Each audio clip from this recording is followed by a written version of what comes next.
Assalamualaikum warahmatullahi wabarakatuh. Salam guru penggerak. Tergerak, bergerak untuk semua kita bisa menggerakkan. Saya Mariana, CGP Angkatan 9 dari SD Negeri 1 Blangmangat, Kota Losmawe.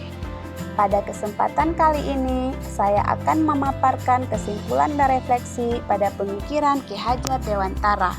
Pada tugas koneksi antar materi, kesimpulan dan refleksi, modul 1.1. Saya akan merefleksi diri dari 3 pertanyaan sebagai berikut. Yang pertama, apa yang saya percaya tentang murid dan pembelajaran di kelas sebelum saya mempelajari modul 1.1? Yang kedua, apa yang berubah dari pemikiran setelah mempelajari modul 1.1?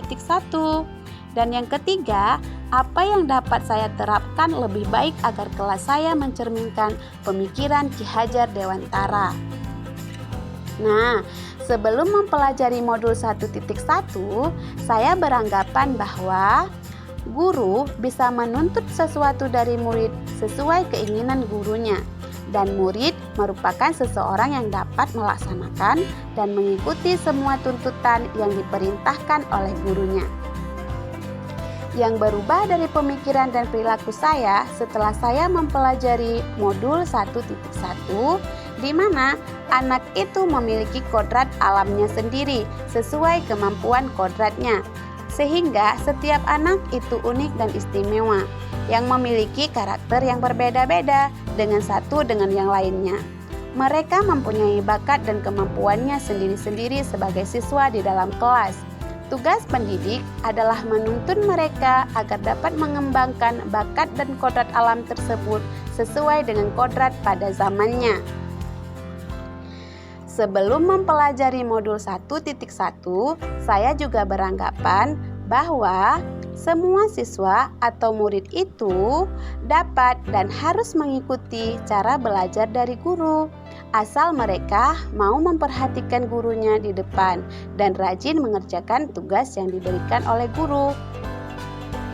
Yang berubah dari pemikiran dan perilaku saya setelah saya mempelajari modul 1.1, di mana pendidik harus mampu mengenal peserta didiknya dengan baik dan mengajar dengan pendekatan yang sesuai dengan peserta didik.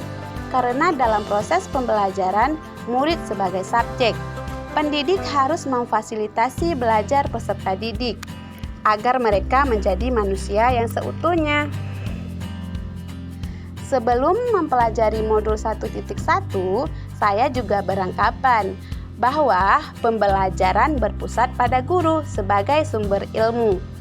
Yang berubah dari pemikiran dan perilaku saya setelah saya mempelajari modul 1.1, di mana pembelajaran seharusnya berpusat pada murid, yang sudah seharusnya muridlah yang harus aktif dan menemukan hal-hal baru dalam proses pembelajaran. Mereka berhak menentukan sumber belajar mereka. Jadi, apa yang kita berikan pada murid berasal dari kebutuhan murid itu sendiri. Cara mengajarkannya sesuai dengan kemampuan anak, karena sejatinya kita sebagai guru harus berhamba pada anak. Dan sebelum mempelajari modul 1.1, saya juga beranggapan bahwa tugas guru di kelas adalah mentransfer ilmu yang dimiliki kepada murid.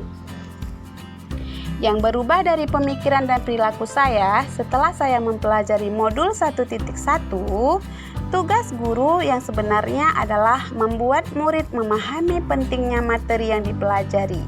Dan guru sebagai pemimpin di dalam kelas harus memberikan contoh yang baik bagi siswanya dalam pembentukan akhlak seperti disiplin, kerja keras, kejujuran, dan toleransi.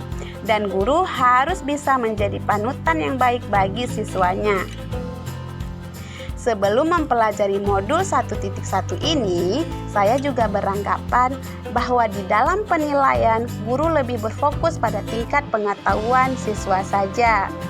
Yang berubah dari pemikiran dan perilaku saya setelah saya mempelajari modul 1.1, bahwa dalam penilaian kita tidak boleh hanya menilai tingkat kemampuan siswa, hanya pada tingkat kepengetahuannya saja, tetapi juga pada penilaian sikap dan keterampilan yang dimiliki setiap anak.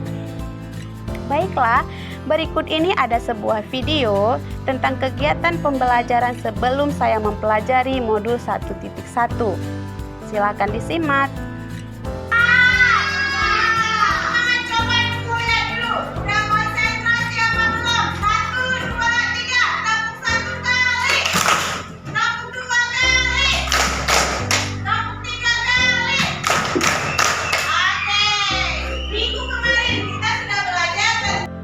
Nah, dan juga ada video tentang setelah saya mempelajari pemikiran dari Ki Hajar Dewantara.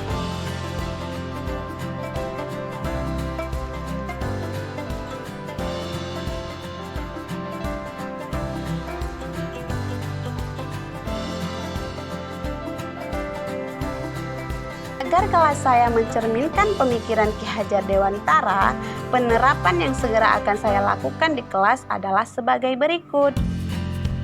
Saya akan menerapkan pembelajaran sesuai dengan pemikiran Ki Hajar Dewantara di kelas saya.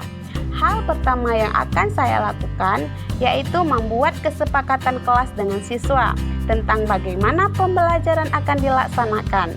Dan saya akan menjadikan mereka subjek pembelajaran di dalam kelas dan membimbing mereka dengan cara yang menyenangkan tanpa adanya paksaan, tetapi dengan cara yang mereka senangi.